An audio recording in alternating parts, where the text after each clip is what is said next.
ஆளாக மாட்டேன்.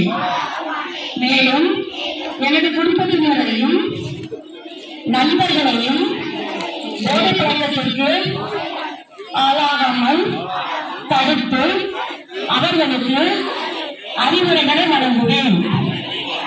போதை பழக்கத்திற்கு உள்ளானவர்களை மீட்டெடுத்து அவர்களை நல்வழிப்படுத்த எனது பங்களிப்பை முழுமையாக தருவேன்.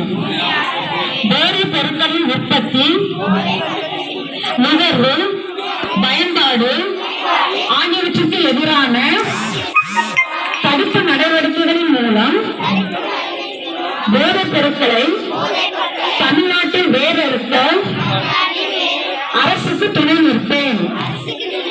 மாநிலத்தின் வளர்ச்சிக்கும் மக்களின் நல்வாழ்விற்கும் நான் அர்ப்பணிப்புடன் பங்காற்றுவேன் என்று மூலமாக உறுதி கூறுகிறேன்.